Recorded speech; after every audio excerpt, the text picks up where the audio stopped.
we're talking about the small steps that you could do in your business right now. And the reason why Karen and I thought this would be a really good topic is because we both came across a really good quote. I heard it yesterday. I'd seen it before. You'd seen it before, hadn't you, Karen? And it's the quote that says, "We're in the same storm, but we're not all in the same boat." And for the conversations that we're all having with sort of, clients or colleagues, everyone is handling this all very differently, from very personal to very focus driven business, and it's all very important ends of the scale. So what we wanted to do was just come on and just discuss a few, I think, points, didn't we, as to what we found could help everybody. And if you're stuck and you're feeling sort of really overwhelmed, like how to break it down, because that's what we tend to do, don't we? Yeah. When we go through stuff, that's how we cope with things. It's not a case that we freeze completely, but we sort of take a breath, absolutely, and then break down the steps and then do one thing at a time. So I suppose, shall I go first? If you go first, yeah. Cool. So I think one of the key things that I wanted to sort of flag up is that from the discussions that we're having, and I think a lot of people are doing this naturally now, but switching off the noise. I think it's getting super distracting looking at a lot of social media posts, and also even the news, dare I say, like watching all the news reports. So I think what some of the discussions that we've been having is just switch it off. If you only log in, or if you listen to like one bit of news content a day, that's fine, absolutely, to get your information, to stay informed. Maybe choose your type of media. Sometimes radio might not be as sensationalized or clickbait headline as certain media titles might be, and a bit more informative. So if you can cut down the noise in that respect, and then just keep informed with choice outlets, or maybe just look at insights. So the business, I know that there are a lot of companies that are doing insights as to how this is going to impact certain industries. So funny enough, I just got a great report from Can Media, who work with hospitality insights, and I'll share that as well. And they have just done a white paper on what businesses that work in hospitality can expect going forward. So it's better to take something like that to inform your decisions and your business plans, and just to review it and take it on board before sort of just trying to watch the news and just seeing some really quite emotionally charged content, just to sort of really balance it out a bit. I think that's the best way of doing it. Yeah, Absolutely. And then I suppose the second bit that I was going to say is, well, we've talked before about getting your finances in order, haven't we? So we've already provided some great tips about sort of triple bottom line accounting was really brilliant for that. But for me, it's really getting creative. And Karen, something I've introduced to you, haven't I? That I've been taught, what I love is just working in 90-day bursts if you can. Obviously, you have your plan for the year, but break it down into 90 days, which I absolutely have found so beneficial and to help me focus. And look at what you can do now. You wouldn't stop your business for 3 to 6 months. You just wouldn't do that. So don't forget to continue your marketing in some way, which Karen, you've got some points on that, so I won't go on too much. But what can you do right now that's really important for your communicating with your teams, with your community, your industry, etc.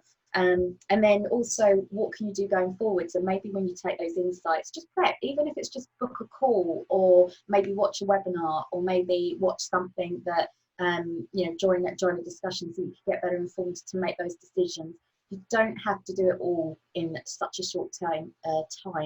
It's something that's unfolding, so just go with it and just relax into it a little bit more to help you steer in the right direction. I think that's my main two that I'd like to, that's really come up for a lot of people. What about you, Karen? Yeah, well, I think just what you were saying there, from all the webinars and stuff like that, it's a time to sort of, there's so much free stuff going on, so it's time to really learn and find out about all those things that you didn't know about, things from sort of marketing courses to Facebook ads, lives and all sorts of things like that. So but I think it's about choosing wisely, otherwise you're going to get webinar fatigue, because I think you know, you can go on loads and loads and loads and just information, but that it's quite taxing on the brain, and on your energy. So I think just, you know, maybe set up, you know, a lot of them when you sign up, you can get a recording as well. You don't have to be on live. So, you know, maybe just pick a sort of choice few each week or something. And then, you know, if you can go live, or just watch the replay. Yeah. Another thing is, I think, just keep getting out there, you know, just keep doing like what we're doing. Even if no one's watching. I know there's a few people who have said, I think Helen, Gail, hi, who've said, said hello on the page or joined us. Is, yeah, just keep doing stuff, keep marketing, keep pushing content out, and even though no one's watching, it's just still getting yourself out there. It's good practice, and later on it's stuff you can refer people back to. So anything you do, like video wise or posting on Facebook, and lives, you've got specific URLs you can send people to. So there's a specific live Facebook URL, there's a specific videos URL, and you can create playlists and everything as well. So it can be a great resource that you can refer people back to later on. And one of the other things you just sort of mentioned to me as well is, what about you know, it's springtime now, going into summer, is do a spring clean. So all those things that you've been putting off that you don't want to do, like things like websites and looking at your analytics and marketing, is go and do that now. So, I mean, when was the last time, if ever, you've gone and to look at Google Analytics on your website? That's sort of, that's the same giggle I hear from everybody. I'm getting better. Yeah, but it's I think it's really important to go and just have a look. I mean, it can be quite daunting. If you've got any questions, you know, just give me a shout below, make a comment below. Maybe I can do sort of a little video around sort of where to look at and what to look at. But also there's Google a Digital Garage, and they do loads of free courses, and I'm sure there's one on analytics showing you how to do it. But I think, you know, going in and seeing where your visitors are and what they're looking at, and you know, which pages they're going to, or which they're spending time on. One of my clients, she hadn't looked at her analytics for a while, and she went in and she got over almost 600 views on one particular page on their website, but they were jumping straight off, and she was like, what's going on? She had a look and she realized she hadn't updated it for about a year. So she updated that, put a call to action at the bottom, and people were visiting that, and she was leading them elsewhere. She got much more return on that one page. So that could be a way of, you know, really pushing sales and stuff on your website, as well as having a look at those. I think it's important not to forget, though. You're absolutely right. This is, I mean, I know it's really hard. Like, I don't have kids, so, you know, the thought of trying to homeschool children, or even if like they're younger and need constant attention, and you know, you've got different priorities. So it's so easy to say all these things. And I love, I think it's that Martin Luther King quote. It's like, if you can't run, walk. If you can't walk, crawl. You know, you're just going to have to do the pace that you can do. Just don't stop moving, and feel proud. And I did actually, I remember last year when I couldn't do much, and I was getting really grumpy because I could see everybody else in my mastermind rushing ahead, doing everything. And every 90 days I would tick off what I did do. And I think it was sort of 6 months in, and I turned around and went, holy moly, I actually had like quite a lot ticked off. And I know it might be frustrating and you're juggling everything, but that's why it's so important to sort of get yourself sort of planned out, and just even do it. Like, I'm a big to-do list fan. Like, every day in my diary there's a to-do list. I've got my to-do list in front of me, you know, as in for the quarter, and I sit there and go, right, what should I be doing now? And at least if I can just tick something off, then great. And I think you can break it down even smaller. And if you're stuck, then, you know, even just getting an accountability buddy during this time might be really helpful.